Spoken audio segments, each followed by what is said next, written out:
everything that happens at your company is newsworthy. I heard this one-liner by Ann Handley, a marketing and business writing expert, and I immediately took to it. It captures probably all of my thoughts when I evaluate business content shared on socials. Anyone can post anything online, but everyone doesn't need to post everything online because no one wants to see everything posted online. My name is Susanna Rantanen, and I welcome you back to the Building a Modern Employer Brand podcast. In this episode, we're going to talk about what kind of content your audience wants. Because like Ann Handley puts it, not everything that happens at your company is newsworthy.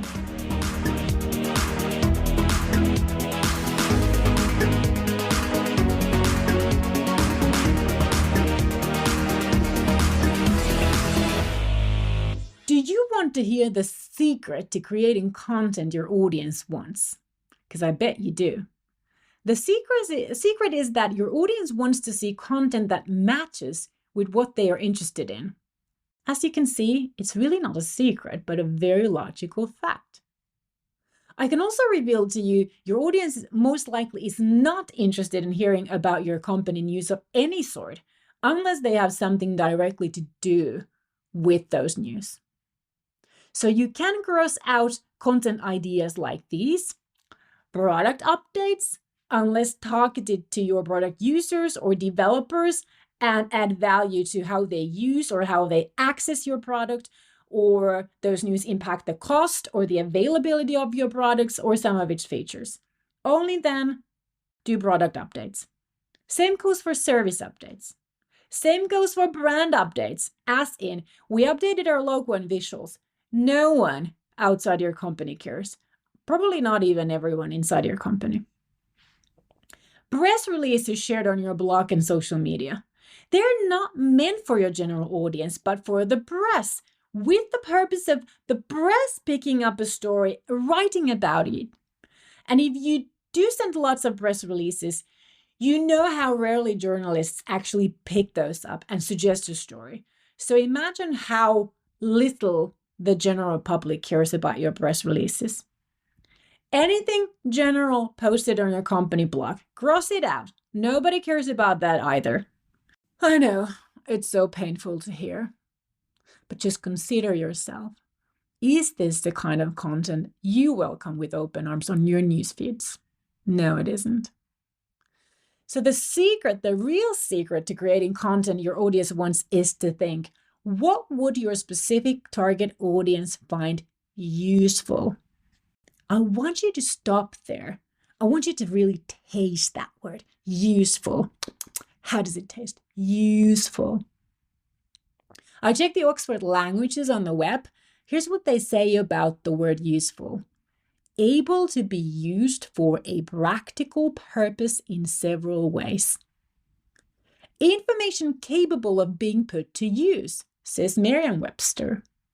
All content creators out there right now, your key concern is that any content you let out of that bag, you put there, send them to the World Wide Web, you want to make sure that content is useful for your audience, able to be used by your target audience for a practical purpose in several ways. That's the secret to creating the content your audience wants to receive. How do you know what content is useful for your audience? I'm so happy you want to figure this out. If you're a long-time listener or our client or my student, I hope that you remember this triplet: inspirational, educational, entertaining. This is what your audience wants. This is what your audience sees as useful for them. No matter what your message is, what you want to share with your audience, what you want them to know about you, you have got to create your content and message in a way that makes it either inspiring, educational, or entertaining, or all of them at the same time. And the key to this is to make it about them, not about you. Let me give you an example. Look at my content. So if you don't know me, if you're new to this podcast, I'm an employer branding consultant with a long history in that. I'm a branding and marketing and communications coach. I make my living from selling my knowledge for people and companies who find it useful so that they can succeed in their own right.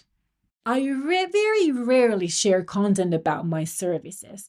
I never share any press releases. I don't write any press releases. Maybe I should, but I don't.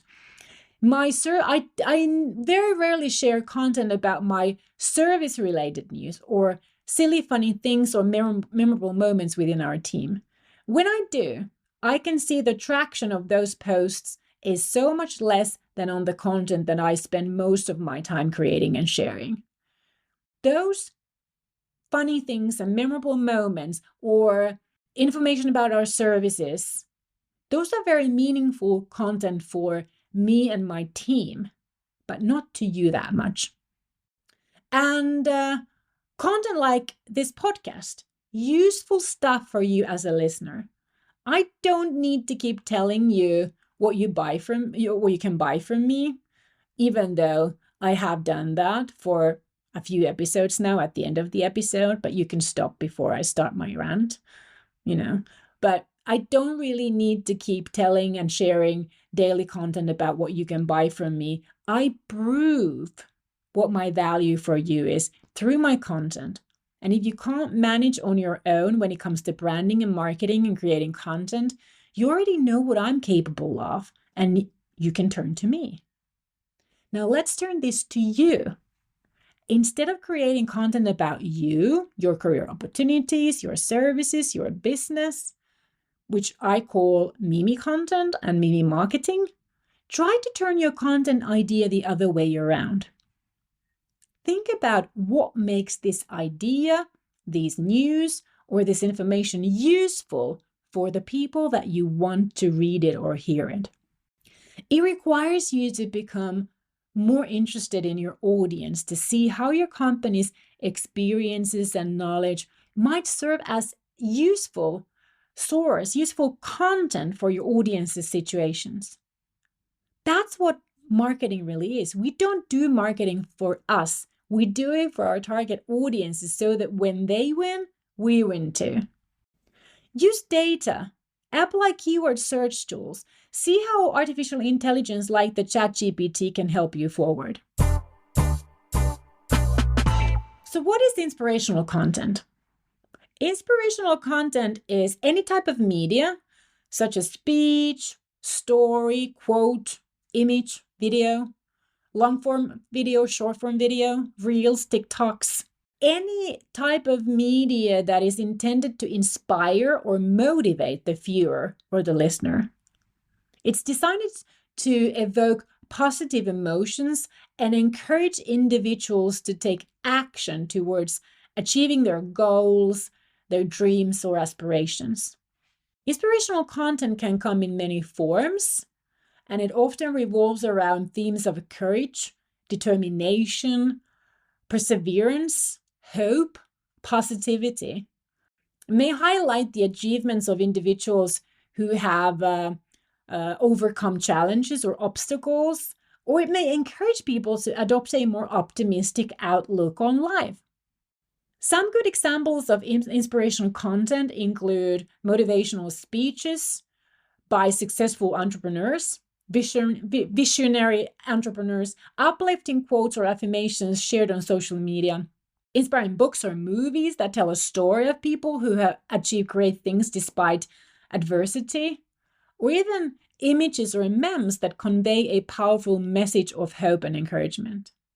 Overall, inspirational content is designed to uplift and inspire individuals, helping them to overcome obstacles, believe in themselves, achieve their goals by tapping into their inner strength and motivation. So when you connect this with your EVP, or especially with your magnetic employer brand ski story themes, you're more likely to achieve that emotional brand connection and successfully build employer brand affinity. Let's then talk about what is educational content. Most of my content provides you an example of educational marketing content. Educational content refers to any material or information that is designed to teach or provide knowledge to learners. It can come in many forms, including text, images, videos, audio, interactive software, podcasts like this one. The goal of educational content is to help the target audience to acquire new skills, knowledge, or understand something better. It may be created for different age groups, different topics, subjects, or levels of education and experience. Can be used in a variety of settings, from online courses to tutorials to downloadable PDFs and textbooks to classrooms. In the employee branding content, you want to use educational content to build awareness of the level of knowledge and expertise your organization has, to give a reference point of what one is likely to learn or achieve when working in your company. Educational marketing content is never everything you know. You don't want to share everything for free use. You want to save the most value to your clients and your employees so that they can stand different from their competition. I mean, I only share a fraction of my content or a fraction of my knowledge and experience on this free content. If you are a client, if you work for me, if you're my student, you get much, much, much more because you pay for it. So that adds to your competitive position when you're not on the same level as everybody else.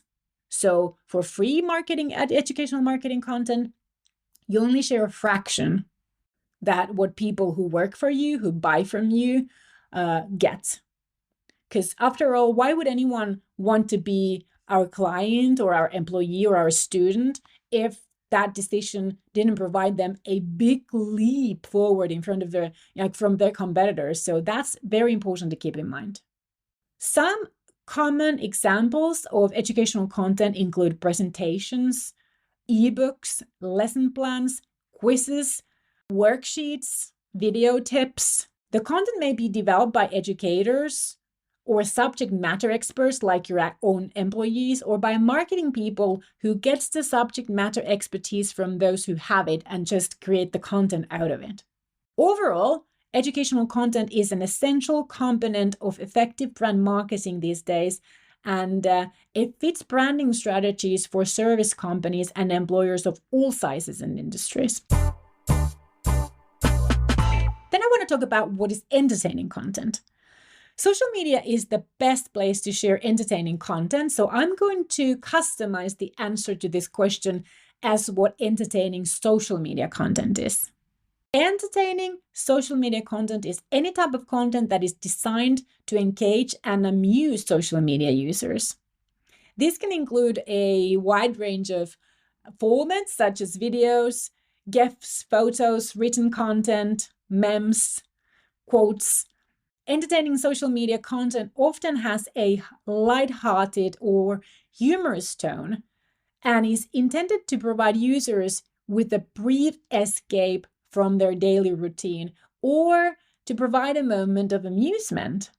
The most effective entertaining social media content is often relatable to a wide range of people, and it can be easily shared, liked, and commented on.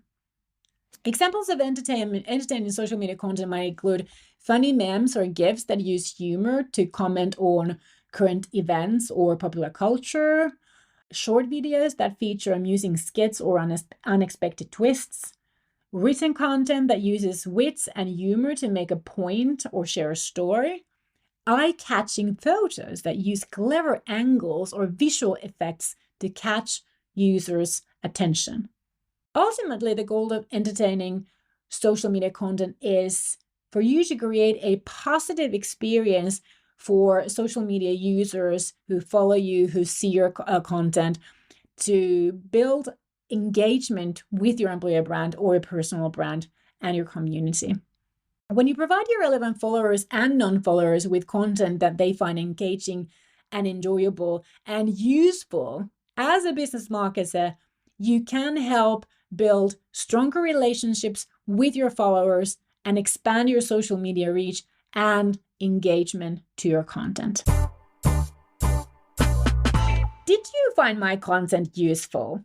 Did you find this week's podcast episode useful to you? Let me know by rating my podcast on the app you use or sharing feedback on social media for me, because I'd really appreciate it.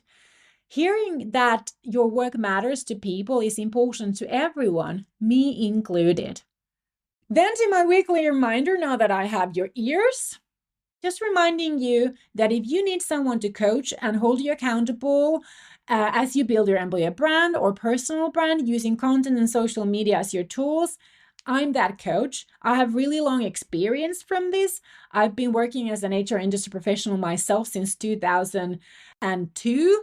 I have been using social media as an HR industry professional regularly since 2009.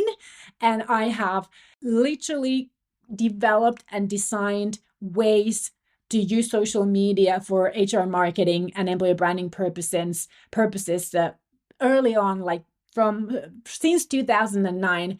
And that's why I'm known as the forerunner in my field in my native Finland. So when I coach, and also for our clients, consultation clients and employer brand marketing clients, our students and clients get all the information, all the experience that we have. We share it with our clients and students. So if you need a really good, professional, inspiring coach who has really practical, concrete, inspiring tips for you and is a proof of how to use content and social media for personal branding and marketing, then that's me. I don't know anybody else in the HR industry who offer this. So it pays out to really be from the same industry and understand the field, the pains of your work, the struggles in a different way than just a general marketing person or marketing coach. So if you're interested in our coaching services, just contact me, send me an email, send me a DM on LinkedIn or Instagram, and we can set up a free discovery call to discuss your goals, your current status, and see if I'm the right coach for you. Alrighty, that's all for this week, my friends.